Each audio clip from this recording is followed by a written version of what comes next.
ॐ अज्ञानतिमिरान्धस्य ज्ञानाञ्जनशलाकया चक्षुरुन्मिलितं येन तस्मै श्रीगुरवे नमः।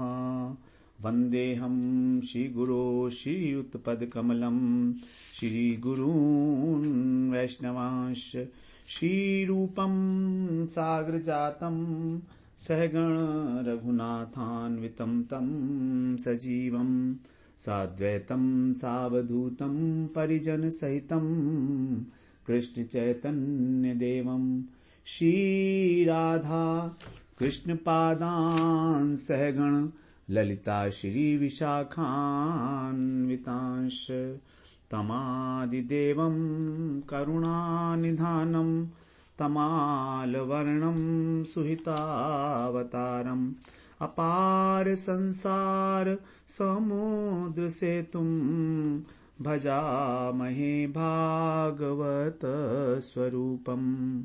हे देव हे दैत हे भुवनैक बंधो हे कृष्ण हे चपल हे करुणैक सिंधु हे नाथ हे रमण हे नयनाभिराम हा हा कदानुभवितासि पदं दृशोर्मे। श्री कृष्ण चैतन्य प्रभो नित्यानंद श्री अद्वैत गदाधर शिवसदि गौरभक्त वृंद। हरे कृष्णा कृष्णा कृष्णा हरे हरे हरे राम राम राम हरे हरे। हरे कृष्णा। सर्वप्रथम मैं अपने गुरुपाद पद्म ओम विष्णुपाद अष्टोत्तर श्री श्रीमद् भक्तिवेदांत माधव गोस्वामी महाराज के चरण कमलों में अनंत कोटि दंडवत प्रणाम ज्ञापन करता हूं। हम लोग श्रीमद् भागवत पुराण में प्रथम स्कंध में 16वां अध्याय हम श्रवण कर रहे हैं, जिसमें परीक्षित जी की दिग्विजय यात्रा और धर्म और पृथ्वी का संवाद है। तो हम लोगों ने श्रवण किया कि जब युधिष्ठिर महाराज ने परीक्षित जी को अभिषिक्त कर दिया राज्य के सिंहासन पर, तो उन्होंने ब्राह्मणों की शिक्षा के अनुसार समुद्र पर्यंत इस पृथ्वी का शासन किया। उन्होंने उत्तर की पुत्री हैं इरावती, उनसे विवाह करके और उनके 4 पुत्र हुए जन्मेजय इत्यादि। उन्होंने 3 अश्वमेघ यज्ञ किए, कृपाचार्य को आचार्य बनाया और तब देवताओं ने स्वयं ही यज्ञ में प्रकट होकर अपना भाग ग्रहण किया है। दिग्विजय करते हुए वो जब जा रहे थे तो उन्होंने कलयुग को देखा, मगर उसको दंड देकर छोड़ दिया। तो शौनक जी यहां पर प्रश्न पूछते हैं कि पकड़ लिया था अगर महाराज परीक्षित ने कलयुग को, तो मारा क्यों नहीं? यदि इस कथा का संबंध कृष्ण से हो तो हमें उसे अवश्य सुनाएं, क्योंकि इस मृत्यु लोक में भगवान की लीलाओं के श्रवण करने से ही जीवन का परम लाभ है, अन्यथा कोई लाभ नहीं इस जीवन का। इस प्रकार जब परीक्षित महाराज ने सुना कि अब कथा सुना रहे हैं सूत जी कि किस प्रकार से उन्होंने उसका दमन किया, उसको मारा नहीं, तो ये कथा चल रही है। अब सूत जी कह रहे हैं कि जब परीक्षित महाराज दिग्विजय के लिए निकले, उन्हें पता लगा कि कलयुग का प्रवेश हो गया है, तो धनुष बाण हाथ में लेके वो निकले हैं रथ पर बैठकर चतुरंगी सेना के साथ। और अनेक जो वर्ष हैं, अनेक जो स्थान हैं, उनमें भ्रमण करते हुए वो जब जा रहे थे तब उन्होंने कलयुग को देखा था। तो यहां पर कली ने भारतवर्ष में ही प्रवेश किया था, और लेकिन यहां पर राजा परीक्षित ने बताया है कि समस्त वर्षों में जाकर, जितने भी वर्ष कहा जाता है स्थान को, तो सभी जगह पर उन्होंने विजय प्राप्त की थी। जैसे भद्राश्व ये पूर्व में है, और पूर्व पश्चिम दक्षिण उत्तर दिशाओं में समुद्र से संलग्न जो वर्ष हैं उनके सबके नाम दिए हैं। तो मेरु जो है वो इलाव्रत में है, इलाव्रत वर्ष में है, और मेरु के उत्तर में रम्यक वर्ष है, फिर हिरण्यमय वर्ष है, और दक्षिण में हरिवर्ष और किमपुरुष है। इस प्रकार से तो वर्ष का अर्थ है पृथ्वी का एक विशेष भाग। सारी पृथ्वी 7 द्वीपों में विभक्त है। इसको इस प्रकार मत सोचिए कि जो अभी पृथ्वी की हमारी स्थिति है। हमारी पृथ्वी बहुत बड़ी है। ये जो हम देखते हैं अभी हमारे नक्शे पर जो है बहुत छोटा सा अंश है उस पृथ्वी का। तो पृथ्वी 7 द्वीपों में विभक्त है और उन द्वीपों के नाम हैं जम्बू द्वीप, प्लक्ष, शालमली, कुश, क्रौंच, शाक और पुष्कर। ये 7 द्वीप हैं पृथ्वी के। और इसमें जो जम्बू द्वीप है, हम लोग उसमें रहते हैं और इस जम्बू द्वीप के अंदर भी 9 वर्ष हैं। तो देखिए, पृथ्वी 7 द्वीप और उस 7 द्वीप के अंदर जो हम जम्बू वर्ष में रहते हैं, इस जम्बू द्वीप के अंदर भी 9 वर्ष हैं। तो भागवत में जो 5वां स्कंद है आगे, उसमें इन वर्षों की जो है सीमा और विस्तार से हम लोग श्रवण करेंगे।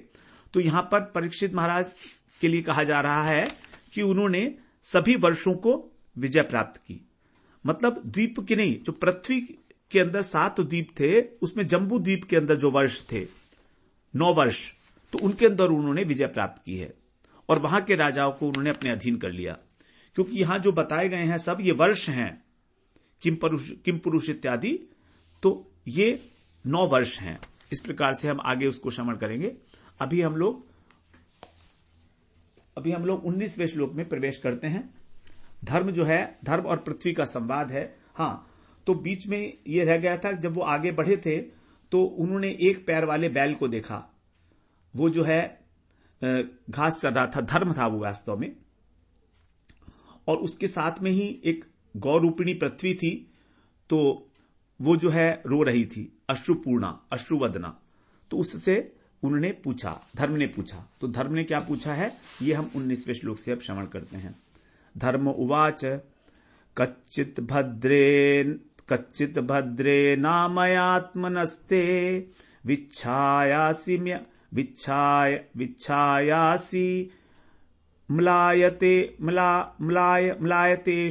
तेषन् मुखेन आलक्ष्ये भवति मंतराधिम दूरे बंधुम शोचसि कंचनाभ।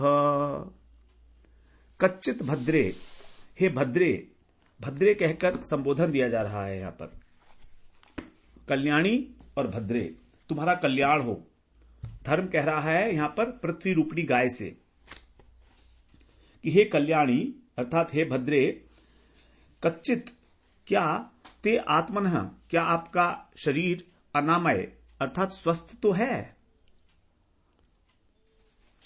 धर्म ने पूछा, हे कल्याणी, क्या तुम शारीरिक रूप से कुशल तो हो ना। आगे कह रहे हैं कि ईशत मलायता, थोड़ी सी मलिन हो। तुम्हारा मुखेन विच्छायासी, तुम्हारा मुख जो है श्रीहीन हो चुका है। और भवतीम अंतर आधिम, क्या तुम्हारे अंदर में, तुम्हारे चित्त में कोई व्याधि है। आधि, आदि का मतलब चिंता है। आलक्ष्य, उसको मैं लक्षित कर रहा हूं। बाहर से तो तुम मेरे किसी प्रकार की व्याधि का लक्षण नहीं है। देखिए, 2 चीज होती है, आधि और व्याधि। व्याधि होती है शरीर की और आधि होती है मन की। तो कह रहे हैं व्याधि का लक्षण तो नहीं है, लेकिन ऐसा लगता है कि तुम्हारा हृदय में अवश्य कोई तीव्र पीड़ा है, आधि है, चिंता है। आलक्ष्य, मैं उसको लक्षित कर रहा हूं। हे अंब, अंब माने मां, कंचन, दूरे बंधुम शोचसी, क्या कोई दूर चला गया है तुम्हारा बंधु, तुम्हारा संबंधी दूर देश चला गया है, इसलिए तुम चिंता कर रही हो। क्योंकि तुम्हारा जो कांति है वो मलिन है, मुख शोभाहीन है। इसका क्या कारण है, आगे पूछ रहे हैं। पादैर न्यूनम शोचसी मैक पाद महात्मानं वा वृषलैर्भोक्ष्यमाणम् आहो सुरादीन हृतयज्ञ भागान प्रजा उतस्विन् मघवत्यवर्षति। अथवा पादई न्यूनम एक पादम माम, माम माने मेरे लिए, पादई माने पैर, न्यून माने कमी से, एक पैर वाला। तो मेरा केवल एक ही पैर है, 3 पैर मेरे नहीं है। अब मैं एक ही पैर पर खड़ा हूं, तो क्या तुम मेरे लिए शोक कर रही हो मेरी अवस्था देखकर।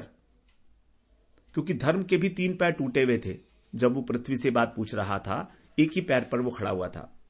तो पूछ रहा है, क्या तुम मेरे लिए शोक कर रही हो। अथवा वृषलई भोक्ष्यमाणम आत्मानम, अथवा ये सोचकर दुखी हो रही हो क्या कि वृषलय का मतलब शूद्र, शूद्र के द्वारा तुम्हारे ऊपर शासन किया जाएगा। आत्मान माने अपने लिए। अब तुम्हें ऐसा लग रहा है कि तुम्हारे ऊपर शूद्र राजा जो हैं वो शासन करेंगे, इसलिए दुखित हो रही हो। अथवा अहो, अथवा यज्ञ भागान हृत सुरादीन, क्या यह सोच रही हो कि देवता आदि जो है अब कोई यज्ञानुष्ठान नहीं करता है। यज्ञ भागान तो देवताओं को जो आहुति के द्वारा, हृत माने आहुति माने खत्म हो चुका है उसका, उनको जो आहुति दी जाती थी देवताओं को, तो उनका यज्ञ भाग उन्हें अर्पित नहीं किया जा रहा है, क्या इसलिए शोक कर रही हो। अनेक प्रकार के कारण धर्म बता रहे हैं। उत माने अथवा मधुवती अवर्षति प्रजा शोचसी, क्या तुम इसलिए शोक कर रही हो कि मधुवती माने इंद्र, कि अब देवराज इंद्र पहले की तरह से अवर्षति वर्षा नहीं करेंगे प्रजा के लिए, तो क्या तुम प्रजा के लिए शोक कर रही हो कि वो अकाल पड़ जाएगा, भूखमरी हो जाएगी। तो 4 प्रकार के ऑप्शंस यहां पर धर्म पूछ रहे हैं धरती से कि क्या मेरे 3 पैर टूट गए हैं इसलिए तुम्हारा शोक है, या शूद्र तुम्हारे ऊपर शासन करेंगे, अथवा तुम्हें देवताओं के लिए खेद है जिन्हें अब आहुति नहीं दी जाएगी यज्ञ में, अथवा बारिश नहीं होगी, वर्षा नहीं होगी तो प्रजा के लिए दुर्भिक्ष हो जाएगा, अकाल पड़ेगा, क्या उसके लिए शोक कर रही हो। तो पहले अपने लिए धर्म, उसके बाद पृथ्वी के लिए, उसके बाद फिर देवताओं के लिए और फिर प्रजा के लिए, इन चारों के लिए क्या तुम शोक कर रही हो। अर्थात पृथ्वी इन सब के लिए एक प्रकार से उत्तरदायी है। पृथ्वी के लिए इंपॉर्टेंट है कि देवताओं को भी उनका भाग मिले, धरती को भी जो है प्रजा भी जहां पर सुरक्षित रहे, धर्म का भी यहां पर संपादन हो, और उस पर राज्य करने वाले जो राक्षस हैं, जो शूद्र हैं, वे भी शूद्र ना हो। इस प्रकार से 4 प्रकार से वहां पर कहा गया है। तो ये धर्म का अपना सोचना है कि क्या तुम इस 4 कारणों से शोक कर रही हो। इसका मतलब यह हुआ कि पृथ्वी जो है इन 4 कारणों से शोक कर सकती है। आगे कह रहे हैं अगले श्लोक में, 21वें श्लोक में, अरीक्ष्यमाणा स्त्री उर्वी बालान शोचस्यथो पुरुषादैरिवार्तान वाचम देवीं ब्रह्मकुले कुकर्मण्य ब्रह्मण्य राजकुले कुलागृहान। चिंता के और कारण बता रहे हैं। अरीक्ष्यमाणा स्त्री है उर्वी, उर्वी का मतलब पृथ्वी जो उर्वर होती है, उपजाऊ होती है। तो कह रहे हैं हे देवी, हे बालान, वाचम देवीम, हे देवी, वर्तमान काल में, इस समय में तुम क्या वर्तमान में जो पुरुषादयी इव माने राक्षस लोगों की तरह जो व्याकुल और आरक्षित स्त्रियां हैं उनके लिए शोक कर रही हो। आर्तान माने व्याकुल, अरक्ष्यमाणा माने आरक्षित हैं, स्त्रियां जो हैं आरक्षित हैं, अर्थात स्त्री की जो है रक्षा पति नहीं कर रहे हैं। और बालकों के लिए चिंता कर रही हो कि उनकी रक्षा कौन करेगा। अथवा वाचम देवीम, वाणी की देवी कौन है, सरस्वती। तो क्या तुम इसलिए सोच कर रही हो कि ये जो सरस्वती देवी हैं ये कुकर्मणि ब्रह्मकुले, कि कुकर्म करने वाले जो ब्राह्मणों के कुल में, जो ब्राह्मण के कुल हैं उनकी सेवा कर रही हैं लक्ष्मी देवी। क्या उनके घर में चली गई हैं ब्रह्मकुले। अर्थात अब सरस्वती को सदाचार विहीन ब्राह्मणों की सेवा करनी पड़ रही है, क्या तुम इसलिए शोक कर रही हो। अथवा कुल अग्र्यान अब्रह्मणीय राजकुले शोचसी, जो कुलों में अग्रणी है, श्रेष्ठ हैं ऐसे ब्राह्मणगण, वे जो राजकुल मतलब क्षत्रिय, ऐसे क्षत्रिय जो अब्राह्मणीय, जो ब्राह्मणों के द्वेषी हैं। तो ब्राह्मणों के जो द्वेषी क्षत्रिय हैं उनके दास बने हैं, सेवक बने हैं, क्या तुम इसलिए शोक कर रही हो। ब्राह्मण सबसे उच्च माना जाता है, लेकिन वो भी जैसे जैसे कलयुग आएगा वैसे वैसे क्षत्रियों के सेवक हो जाएंगे, क्योंकि क्षत्रिय राज करते हैं। अब जो राज्य करता है वो पावरफुल होता है। तो यद्यपि ब्राह्मण श्रेष्ठ है, लेकिन तो भी उसको नौकरी करनी पड़ेगी क्षत्रियों की। तो क्या तुम इसलिए शोक कर रही हो कि अब इस समय में क्षत्रिय जो हैं वो ब्राह्मणों से अपना कार्य करा रहे हैं, सेवा करा रहे हैं? और जो सरस्वती है, वाणी की देवी है, वो जो है अब ब्राह्मणों के घर में चली गई है, मतलब उसको भी अब सम्मान नहीं मिल रहा है, अर्थात वो सदाचार विहीन ब्राह्मणों के पास है। कुकर्मी ब्राह्मणों के चंगुल में पड़ गई है विद्या, और वो उसका उपभोग कर रहे हैं गलत तरीके से। सरस्वती का उपयोग ब्राह्मण तभी कर सकता है जो वो सदाचार संपन्न हो। तो यहां पर बता रहे हैं कि जो नृशंस हैं, जो राक्षस, पुरुषार्थ का मतलब है राक्षस की तरीके से है, तो जो सता रहे हैं स्त्रियों को और बच्चों को, अत्याचार कर रहे हैं,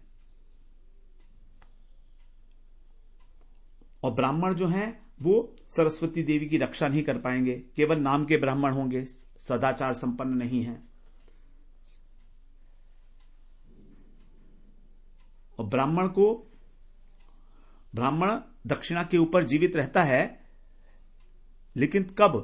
जब प्रॉपरली वो सारे कर्मकांड की विधियां अपनाता है, यज्ञ इत्यादि करता है। लेकिन अब इस समय में कोई कर्मकांड की विधियों को बिना अपनाए ही और धन लेने की चेष्टा करेगा। तो श्रुति के अंदर एक कथा आती है छोटी सी, कि विद्या जो है एक बार ब्राह्मण के पास स्वयं चलकर आती है और कहती है कि हे विप्रदेव, मेरी रक्षा करो। यदि तुम मेरी रक्षा करोगे, मैं तुम्हारा खजाना हूं, मैं तुम्हें समृद्ध बना दूंगी। क्योंकि जो विद्या का उपासक है ब्राह्मण, वो कभी दरिद्र नहीं होता, क्योंकि जो सरस्वती का उपासक है विद्या का, उसे धन का वो लेवल पता लग जाता है। वो धन के पीछे नहीं भागता, उसे जितना चाहिए आवश्यकता के अनुसार उतना उसको सरस्वती दे देती है, अधिक नहीं देती है। तो इसीलिए कह रही हैं कि क्या तुम कुकर्मी ब्राह्मणों के घर में चली गई हो सरस्वती? श्रद्धाहीन ब्राह्मणों के, असदाचार संपन्न ब्राह्मणों के कुल में चली गई है। इस प्रकार से ये प्रश्न धर्म पूछ रहे हैं। अब आगे कह रहे हैं 22वें श्लोक में, किम क्षत्र बंधून कलिनोपसृष्टान राष्ट्राणि वातैरवरोपितानि इतस्ततो वाशनपान वास स्नान व्यवायो न मुख जीवलोकम। कलयुग के प्रभाव से क्या हुआ है?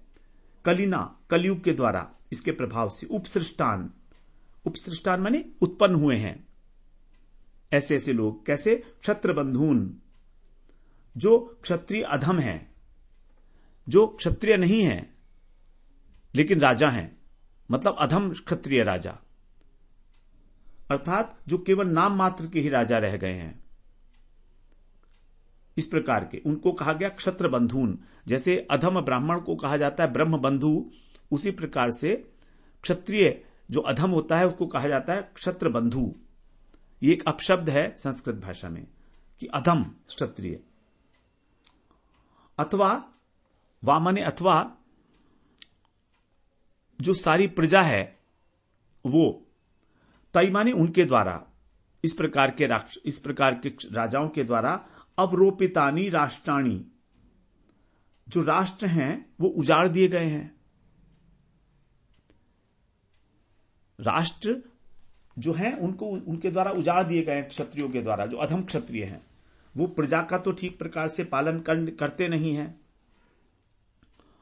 और जो हैं उनको भी वो नष्ट कर देते हैं। बड़े बड़े देशों को आपस में लड़कर, जैसे कि वो आजकल वॉर वगैरह चलते हैं, तो केवल नाम मात्र के राजा हैं, बाकी सब कलयुगी हो चुके हैं। उन्होंने बड़े बड़े देशों को उजाड़ भी दिया है। तो क्या तुम उन देशों के लिए शोक कर रही हो कि जो देश उजड़ गए हैं? अथवा इतः ततः अशन पान वासः, जहां तहां, अशन माने भोजन, पान माने पान करना, और वास माने निवास, और व्यवाय माने स्त्री सहवास। तो जो केवल भोजन करने में, खान पान में, वस्त्र इत्यादि में और स्त्री के साथ सहवास करने में, इस प्रकार ही उनके अंदर उन्मुख है, ऐसे जीवों की क्या तुम चिंता कर रही हो? क्या तुम इसलिए दुखी हो कि आज की जनता जो है सिर्फ इसी काम में रह गई है, खाना पीना, वस्त्र और स्त्री सहवास, भोजन पान खाना पीना। तो भोजन पान और निवास और व्यवाय, बस 3 शास्त्रीय नियमों का तो पालन करते नहीं है, केवल स्वेच्छाचार में यही काम करते हैं। तो क्या तुम जीव लोकम अर्थात आजकल के जो समय के लोग हैं, क्या इसलिए तुम शोक कर रही हो? अब आगे कह रहे हैं 23वें श्लोक में,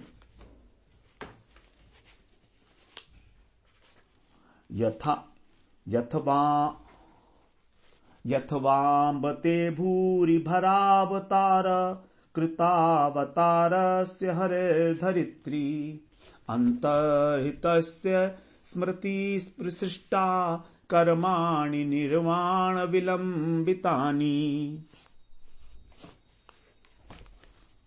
अंब माने मां, धरित्री माने पृथ्वी। हे पृथ्वी मां, वा माने क्या, ते भूरी भरावतार, क्या तुम्हारे ऊपर बहुत भार है, उसके लिए।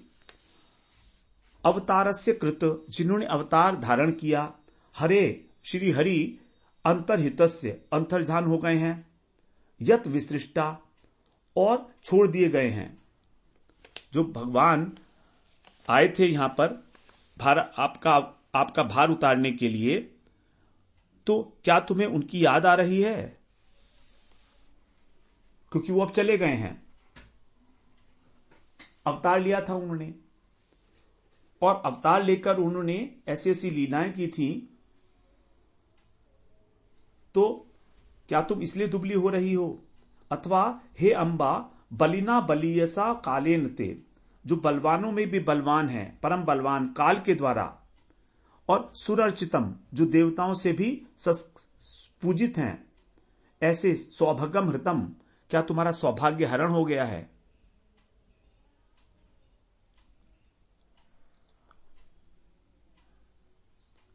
जो बलवानों को भी हरा देता है, ऐसा काल, उस काल ने देवताओं के जो द्वारा भी जो तुम्हारा वंदनीय सौभाग्य है, देवता लोग भी तुम्हारे सौभाग्य की वंदना करते हैं, उस सौभाग्य का हरण हो चुका है।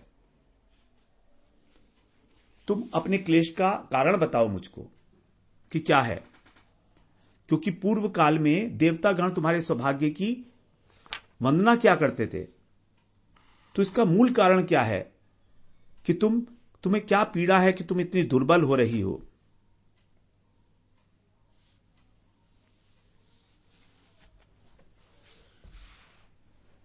आगे कह रहा है, इदम ममाचक्ष्व, 24वां श्लोक, इदम ममाचक्ष्व तवाधिमूलम वसुंधरे येन विकर्षितासी कालेन वाते बलिनाम बलीयसा सुरार्चितम किम हृतमं सौभगम। हम लोगों ने अभी 24वें श्लोक की व्याख्या श्रवण कर ली। वो 23वें श्लोक में तो केवल इतना ही कहा गया था कि भगवान जिन्होंने अवतार लिया था आपका भार उतारने के लिए, वो उन्होंने अपनी लीलाएं संवरण कर ली हैं, तो क्या उनके त्याग से आप दुखी हो रही हो? और यहां पर कह रहे हैं, इदम ममाक्ष्व तवाधिमूलम, आप जो है रत्नों की खान हो, वसुंधरा हो आप, और जो इतनी आप दुर्बल हो गई हो, क्लेश का कारण क्या है आपका, ये आप मुझे बताओ, मूल कारण बताओ। क्योंकि देवता लोग भी आपके सौभाग्य की वंदना किया करते थे, और इस समय प्रबल बलशाली जो काल है, उसने आपके सौभाग्य को छीन लिया है। ये 24वां श्लोक था। हम लोगों ने इसकी चर्चा 23वें में कर ली है। तो यहां पर बैल जो है अनेक प्रकार के प्रश्न पूछ रहा है पृथ्वी से कि आप अपने दुखों का कारण बताओ मुझे। कलयुग के अंदर जो अधर्म है, अन्याय है, अनाचार है, ये केवल पृथ्वी को ही नहीं, पृथ्वी के पर जितने भी प्राणी हैं उन सबको भी पीड़ित कर रहा है। तो इन सब का जो कारण है उसकी सूची दी गई यहां पर कि कली के अंदर धर्म में से 4 चरण होते हैं धर्म के: तप, शौच, दया और सत्य। तप, शौच, दया और सत्य, ये 4 चरण हैं। इनमें से केवल एक चरण लिया जाता है, अर्थात धर्म अब लंगड़ा हो गया है, केवल एक चरण के ऊपर ही खड़ा हुआ है। शूद्र ही राजा बनकर शासन करते हैं, यज्ञ का लोप हो गया है।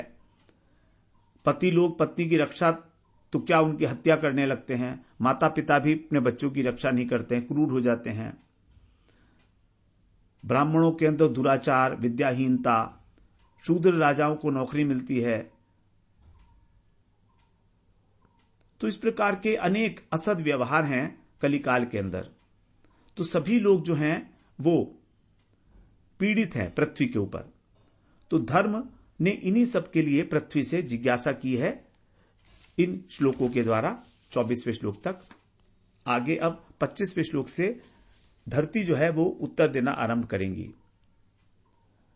कह रही हैं अब, धरण्युवाच भवान् हि वेद तत्सर्वम् यन्मां धर्मानुपृच्छसि चतुर्भिर्वर्तसे येन पादैर्लोक सुखावै। भवान माने होता है आप, तत्सर्वम वेद, आप सब कुछ जानते हैं। धर्म है ना, तो वो सब जानता तो है, तभी तो सारी बातें पूछी उसने पृथ्वी से कि आप वह सब जानते हैं। तत्सर्वम यत माम अनुपृच्छसि, जो मुझसे पूछ रहे हैं। ही माने क्योंकि हे धर्म, ये जिसके द्वारा लोगों को सुख मिले, लोक सुखम लोक सुख आवही, वे चतुर्भी पादई वर्तसे, चारों ही चरणों से व्यवहार करते थे। क्योंकि धर्म के जो 4 चरण हैं, जब वो 4 चरण युक्त था तब इस संसार के अंदर सभी कुछ था। सत्य भी था, दया भी थी, तप भी था। तो ये सारे के सारे जितने धर्म के 4 चरण हैं, ये जब नष्ट हो गए तब फिर अत्यंत अत्याचार जो है वो बढ़ गया है। तप, शौच, दया और सत्य, ये 4 चरण से पूर्ण होकर धर्म पहले लोगों के सुखों को बढ़ाता था। लोक सुखम लोक सुखावई, इस प्रकार धर्म अवस्थान करता था इस पृथ्वी के ऊपर। अब उन 4 जो चरण थे उनसे कौन कौन से प्रकार की जो गुण निकलते हैं वो सारे के सारे गिनाए जा रहे हैं 27वें श्लोक से आगे। बहुत सारे उसके अंदर 26वें श्लोक से, 26वें श्लोक से और आगे 28वें श्लोक तक, 26, 27, 28, 3 श्लोकों के अंदर ये सारे गुण गिनाए जाएंगे। उसको हम एक बार तीनों को ही एक बार पढ़ लेते हैं, तीनों श्लोकों को। सत्यम शौचम दया क्षांतिस त्यागः संतोष आर्जवम शमो दमस्तपः साम्यम तितिक्षोपरति श्रुतम ज्ञानम विरक्तिरैश्वर्यम शौर्यम तेजो बलम स्मृति स्वातंत्र्यम कौशलम कांतिर्धैर्यम मार्दमेव च प्रागल्भ्यम प्रश्रयशीलम स ओजो बलम भगः गांभीर्यम स्थैर्यमास्तिक्यम कीर्तिर्मानो अनहंकृति। ये 26 से लेके और 28 तक 3 श्लोकों के अंदर अनेक प्रकार के जो गुण हैं वो बताए गए हैं, जो सद्भाव हैं इस पृथ्वी के ऊपर जो पहले विद्यमान थे, उनके विषय में यहां पर बताया जा रहा है। सत्यम शौचम दया क्षांतिस त्यागः संतोष आर्जवम। यहां पर कह रहे हैं कि पहले जब आपके 4 चरण थे उस समय सत्य था। सत्य का मतलब यथार्थ कथन। दूसरा शौचम माने पवित्रता, आंतरिक और बाह्य पवित्रता। शरीर की पवित्रता सदाचार कहलाती है, और अंतर की पवित्रता हमारा हृदय की शुद्धता। दया, दया का मतलब है किसी दूसरे के दुख को सहन न कर पाना, यह दया है। शांति, शांति का अर्थ है, यहां पर शांति नहीं है, शांति आधा क्ष कक्षा वाला। शांति का अर्थ है कि जब क्रोध उत्पन्न होने की स्थिति हो और तो भी क्रोध ना आए, उसको कहा जाता है शांति। ये क्षमा से भी ऊपर का गुण है। क्षमा तो हम कर सकते हैं, लेकिन क्रोध की स्थिति होने पर भी क्रोध ना आए, बल्कि हमारा उसके साथ जो व्यवहार है वो पूर्ववत बना रहे जैसे पहले था, उसको कहा जाता है शांति। त्याग, त्याग का मतलब है वदान्यता, मतलब उदारता, हृदय की उदारता। हमारा जो हृदय है वो उदार हो, किसी भी चीज को हम देने में कंजूसी ना करें, कृपणता ना हो।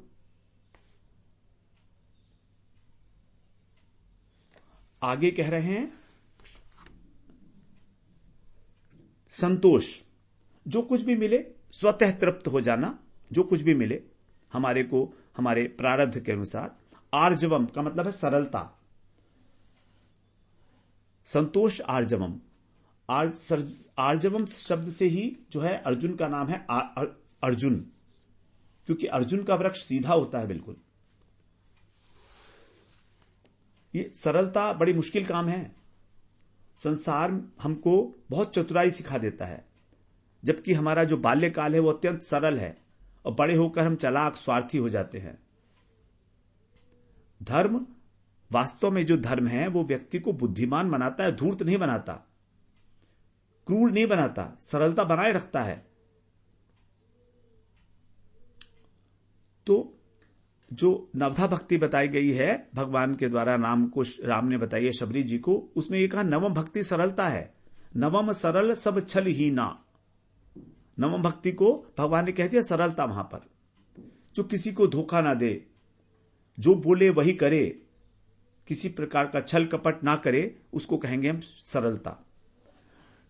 शमो दमस तपह, शम, शम का अर्थ है मन का शांत होना, अर्थात मन को वश में करना। जहां हम अपने मन को लगाना चाहें वहां पर हम लगा पाएं, यह है शम। और इंद्रियों को वश में करना, इसको कहा जाता है दम। भगवान ने हमको इंद्रियों का गुलाम बनाकर नहीं भेजा है, बल्कि हमारे को मन दिया है, हमारे को बुद्धि दी है कि तुम मन को संयमित करके वश में करके इंद्रियों को भी संयमित करो।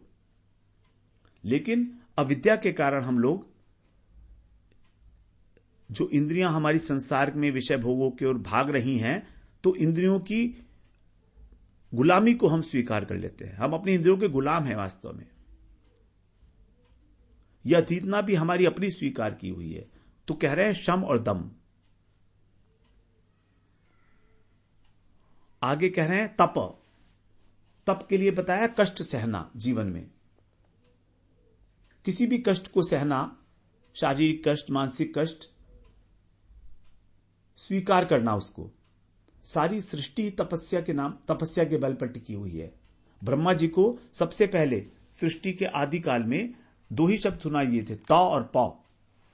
तप, तप, तभी ब्रह्मा जी ने तप किया था भगवान का। तो तप ही वास्तव में संभाले है। विद्या भी एक प्रकार का तप है। भागवत का श्रवण करना यह भी तप है। 1 घंटे तक बैठना, आधा घंटे बैठना भी एक प्रकार का तप है हमारे लिए। एक स्थान पर बिना मन को इधर उधर भेजे हुए, ये बहुत बड़ा तप है।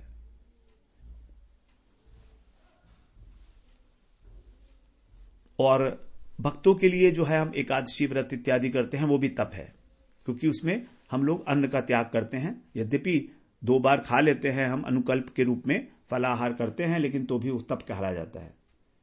तपस्वी जो है वो सबसे बड़ा तपस्वी है सूर्य। एक दिन की भी छुट्टी नहीं करता है। अगर वो छुट्टी करे, एक दिन की छोड़िए, कुछ घंटे की भी, तो पृथ्वी समाप्त हो जाएगी। तो स्वाध्याय में लगे रहना, प्रमाद न करना, यह भी तप है एक प्रकार का। प्रमाद का मतलब है व्यर्थ की बातें, व्यर्थ में अपने समय को खराब करना। आगे कह रहे हैं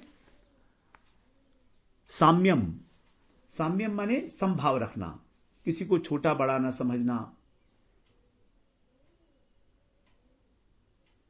क्योंकि जो हमारे हृदय में भगवान है वही सबके हृदय में है। हमारे हाथ पैर अलग अलग हो सकते हैं, लेकिन हमारे हृदय के अंदर अंतर्यामी परमात्मा तो एक ही है, सभी भगवान के अंश हैं। तो धर्म का जब हम आश्रय लेते हैं तो धर्म किसी को पराया नहीं मानता है, वो सबको अपना मानता है, क्योंकि सब भगवान के अंश हैं। गीता कभी ये डिफ्रेंशिएट नहीं करती कि ब्राह्मण है, क्षत्रिय है या शूद्र है, ये गरीब है या अमीर है, या पढ़ा लिखा है या बेवकूफ है। गीता ये नहीं करती है किसी प्रकार की। तो शास्त्र हमारे जो हैं, धर्म हमारे जो हैं, वो किसी प्रकार का डिफरेंस नहीं करते हैं, डिस्क्रिमिनेशन नहीं करते हैं। साम्यम, सम बुद्धि को रखना। आगे तितिक्षा। तितिक्षा का अर्थ है सहनशीलता। शीतोष्ण सुख दुखेशु तितिक्षस्व भारत। सुख और दुख को सहन करो। अभी आदत नहीं है, कोई बात नहीं, धीरे धीरे सहन करो, हो जाएगा। जब हम बदले की भावना नहीं रखेंगे तो हम सहन करना सीख लेंगे।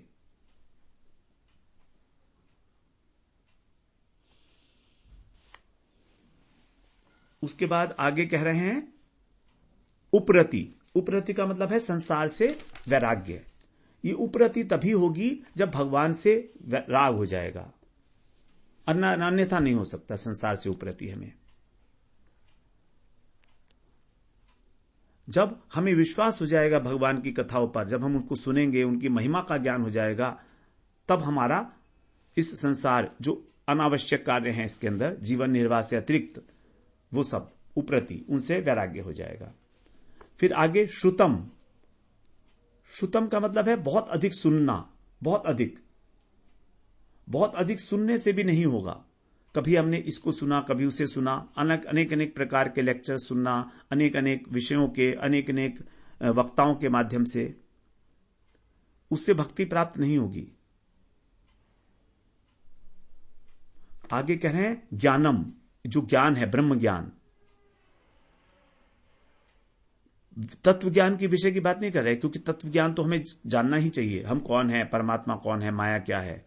लेकिन मैं ब्रह्म के साथ एक हो जाऊंगा, इस प्रकार का जो ज्ञान है। विरक्ति। विरक्ति का मतलब भी वही है जो पहले आ गया था। विरक्ति का मतलब किसी पदार्थ से हमें अत्यधिक आसक्ति ना हो, हम बंधे ना उससे। मिल जाए तो ठीक है, ना मिले तो भी कोई बात नहीं है। तो किसी वस्तु के अधीन नहीं होना। भोजन भी करें तो कर्तव्य बोध के साथ, राग के साथ, आसक्ति के साथ नहीं। यदि हम बिना आसक्ति के कुछ भी करते हैं तो बंधन कारक नहीं है। ऐश्वर्यम।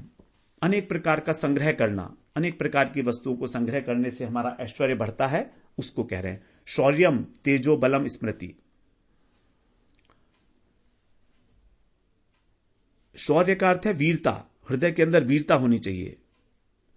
तो ज्ञान जो है यहां पर तो गुण बताया गया है, तो ये तत्व ज्ञान के लिए कहा गया है। और श्रुतम माने श्रवण करना है, हरि कथा को श्रवण करना। विरक्ति मतलब संसार से विरक्ति। ऐश्वर्य हो, हमारा ऐश्वर्य हो। हमारा ऐश्वर्य क्या है? भक्त का ऐश्वर्य क्या है? भक्त का ऐश्वर्य है कि वो भगवान का भजन करता है, वो इसकी संपदा है। हमारा धन, हमारो धन श्री राधा नाम आधार। तो भगवान ही हमारी संपदा है, यही हमारा ऐश्वर्य है। शौर्य का मतलब है उत्साह। तेज, तेज का मतलब है हमारे अंदर एक ओज होना चाहिए। ये तभी होगा जब हम अपनी इंद्रियों को कंट्रोल करते हैं। ओज, ओज भी आ गया आगे। तो मन के अंदर जो तेज, मन के अंदर जो ओज वो है, शक्ति है, उसको कहते हैं सह। इंद्रियों के अंदर जो शक्ति है उसको बोलते हैं ओज, और शरीर के अंदर की शक्ति को कहा जाता है बल। इस प्रकार ये सब गुण बताए गए हैं। भग है हमारे शौर्यम तेजो बलम स्मृति। स्मृति है आगे, अच्छा वो तो हम आगे आ गए। स्मृति उसके बाद स्मृति का मतलब है कर्तव्य हमें पता होने चाहिए। स्वातंत्र्य अर्थात अपराधीन, हम किसी चीज के पराधीन ना हो। कौशलम, कौशलम माने हम लोग कुशल हों, किसी भी कार्य को करने में दक्ष होना चाहिए। कांति, कांति, कांति का मतलब सौंदर्य और धैर्य, अव्याकुल चित्त नहीं होना चाहिए हमारा। माधवम, माधव का मतलब है, मार्दव का मतलब है चित्त की कोमलता। एवच, इस प्रकार से हम लोगों ने ये श्रवण किया। उसके बाद हमारे लास्ट वाला जो रह गया है हमारा, उसको हम लोग कल श्रवण कर लेते हैं। जो 3 श्लोक हम लोग कह रहे थे अभी, उसके अंदर से हमारे कुछ रह गए हैं प्रागल्भ्य। हम 28वें श्लोक तक, हमारा 27वें श्लोक तक हो गया है मार्दम एवच। 28वें श्लोक से हम लोग फिर कल श्रवण कर लेते हैं। वांछा कल्पतरुभ्यश्च कृपा सिंधुभ्य एव च पतितानां पावनेभ्यो वैष्णवेभ्यो नमो नमः।